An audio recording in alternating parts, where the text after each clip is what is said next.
അപ്പോൾ ഇന്നത്തെ evening snacks ആയിട്ട് നമുക്ക് ഉന്നക്കായ ഉണ്ടാക്കിയാലോ. അപ്പോൾ ഉന്നക്കായ ഉണ്ടാക്കാൻ വേണ്ടി ഞാനിവിടെ 3 നേന്ത്രപ്പഴമാണ് എടുത്തിട്ടുള്ളത്. അപ്പോൾ അത് ചെറുതായിട്ട് കട്ട് ചെയ്തിട്ട് ഇതുപോലെ ആവിപാത്രത്തിൽ വെച്ചിട്ട് ഒന്ന് വേവിച്ചെടുക്കണം. ഒരു 5-10 മിനിറ്റ് അത്രത്തോളം വെക്കേണ്ടി വരുള്ളൂ. അപ്പോൾ തന്നെ അത് വെന്ത് കിട്ടും. അതുപോലെ തന്നെ ഉന്നക്കായ ഉണ്ടാക്കുമ്പോൾ എപ്പോഴും ശ്രദ്ധിക്കേണ്ട കാര്യം എന്ന് വെച്ചാൽ ഓവറായിട്ട് പഴുത്ത പഴം എടുക്കാതിരിക്കാൻ ശ്രദ്ധിക്കുക.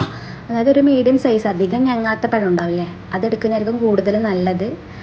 അപ്പോൾ അത് വന്നതിന് ശേഷം അതിൻ്റെ തൊലിയൊക്കെ മാറ്റിയിട്ട് അതിൻ്റെ ഉള്ളിലൊരു സീഡ് ഉണ്ടാവില്ലേ, ഒരു നാര്, അപ്പോൾ അതൊക്കെ ഒന്ന് റിമൂവ് ചെയ്ത് മാറ്റുന്നുണ്ട്. എന്നിട്ട് എന്തെങ്കിലും ഒരു തവിയോ എന്തെങ്കിലും വെച്ചിട്ട് നമുക്ക് നന്നായിട്ടൊന്ന് ഉടച്ചെടുക്കാം. നല്ലൊരു എന്താ പറയുക, ചപ്പാത്തിക്കൊക്കെ നമ്മൾ കുഴക്കുന്ന ആ ഒരു രീതിയിൽ കിട്ടുന്ന പോലെ ഒന്ന് നന്നായിട്ട് അതിൻ്റെ കട്ടയൊന്നും ഇല്ലാതെ ഉടച്ച് മാറ്റി വെക്കുന്നുണ്ട്. അതിനുശേഷം നമുക്ക് ഫില്ലിങ് തയ്യാറാക്കാൻ ഒരു പാത്രത്തിൽ കുറച്ച് നെയ്യ് ഒഴിച്ചിട്ട് അണ്ടിപ്പരിപ്പ് മുന്തിരിയാണ് ഇട്ട് കൊടുക്കുന്നത്. അപ്പോൾ അതൊന്ന് ജസ്റ്റ് ഒന്ന് റോസ്റ്റായി വരുമ്പോഴത്തേക്കും നമുക്ക് ചിരകിയ തേങ്ങ കൂടി ഇട്ട് കൊടുക്കാം.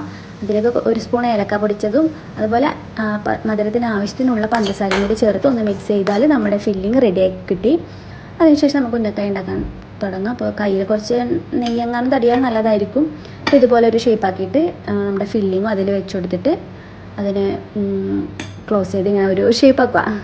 അപ്പോൾ ഞാൻ കുറച്ച് വലിയ രീതിയിലാണ് ആക്കിയിട്ടുള്ളത്. കടയിലൊക്കെ കുറച്ചുകൂടി ചെറുതായിട്ട് കാണൽ.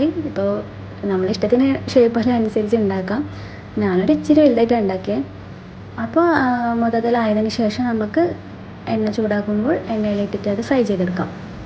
അപ്പോൾ പെട്ടെന്ന് തന്നെ കുക്കായി കിട്ടും. കാരണം ഓൾറെഡി നമ്മുടെ പഴവും കുക്കായതാണ്, നമ്മൾ അതിൻ്റെ ഉള്ളിൽ ഫില്ലിങ്ങും എല്ലാം കുക്കായതാണല്ലോ. അപ്പോൾ അതിൻ്റെ കളർ ചേഞ്ച് ആവുന്നതിനനുസരിച്ച് അങ്ങോട്ടും ഇങ്ങോട്ടും മറിച്ചിട്ടിട്ട് നമുക്കത് വാങ്ങാം. ഒത്തിരി കരിഞ്ഞു പോകാണ്ടിരിക്കാൻ ശ്രദ്ധിക്കുക. ജസ്റ്റ് ഒരു ഗോൾഡൻ ഷെയ്ഡൊക്കെ ആകുമ്പോഴത്തേനും നമുക്കത് വാങ്ങാം. അപ്പോൾ വളരെ ഈസിയാണ്. അപ്പോൾ നമ്മുടെ ഉന്നക്കായ റെഡിയായി.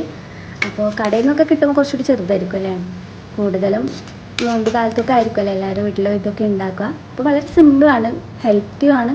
പഴമൊക്കെ കഴിക്കാത്ത കുട്ടികൾക്ക് ഇങ്ങനെയൊക്കെ ചിലപ്പോൾ കഴിച്ചെന്നിരിക്കും.